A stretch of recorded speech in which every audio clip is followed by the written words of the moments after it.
अमर शहीद रामजी लाल जी की प्रतिमा का अनावरण कार्यक्रम था और यहाँ मैं नवलगढ़ विधानसभा क्षेत्र में आई हूँ और बहुत अच्छा लगा सबके बीच आकर। ये तो वैसे भी वीरों का क्षेत्र है, शेखावटी में हमारे बहुत वीर सैनिक हैं और शहीदों का भी ये मैं तो मानूंगी कि ऐसी भूमि है, ये बहुत ही तपोभूमि है शेखावटी।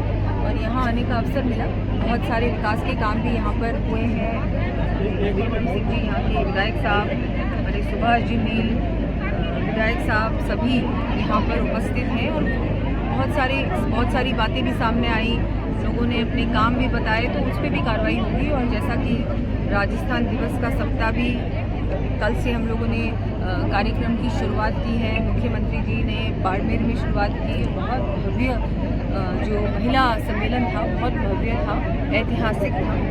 और उसके बाद रोज़ाना कहीं ना कहीं कार्यक्रम है, बहुत सारी सौगातें दी जाएंगी महिलाओं को, किसानों को, युवाओं को, गरीब से गरीब व्यक्ति को। अच्छा है, मुझे लगता है कि हम सबको गर्व होना चाहिए हमारे राजस्थान पर, हमारे प्रदेश पर। और इस तरह से पूरा सप्ताह भर के जो कार्यक्रम है, अलग अलग जो हमारे डिपार्टमेंट्स हैं उनको जिम्मेदारी दी गई है कि आप लोगों को भी करना है। और साथ के साथ सिर्फ कार्यक्रम ही नहीं है ये, यहाँ पर बहुत सारी, जैसा कि मैंने कहा, सौगातें भी बहुत सारी सौगातें भी मुख्यमंत्री जी द्वारा दी जा रही हैं हर कार्यक्रम में। नई जो योजनाएं हैं उनकी भी क्रियान्विति भी हो रही है, घोषणाएं भी हो रही है। तो बहुत अच्छा ये मैं मानती हूँ कि जो ये शुरुआत हुई है, जो पहल की है मुख्यमंत्री जी ने, बहुत ही अच्छी पहल है। और ऐसी और ना सिर्फ जयपुर में ही नहीं हो रहे हैं कार्यक्रम, पूरे प्रदेश भर में हो रहे हैं। और सिर्फ संभाग मुख्यालय पे भी नहीं हो रहे, ये किसी भी जिले में जहाँ पर ज़्यादा आना जाना नहीं होता सरकार का, वहाँ जाकर हो रहे हैं। तो वहाँ जब जाया जाता है, पूरी सरकार होती है, तो बहुत सारी समस्याएं सामने आती हैं, प्रत्यक्ष रूप में आप देखते हैं कि क्या कमी है, उसको पूरी की जाए।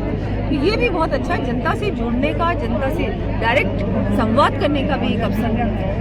मैं निंदा करती हूँ उनकी, उन्होंने किस तरह से इस तरह हमारे जो घराना संघा है, जिन्होंने मातृभूमि के लिए सब कुछ न्यौछावर किया, ऐसे महापुरुष के लिए इस तरह के शब्द बोलने, वो भी लोकसभा के अंदर सदन में, बिल्कुल गलत है ये।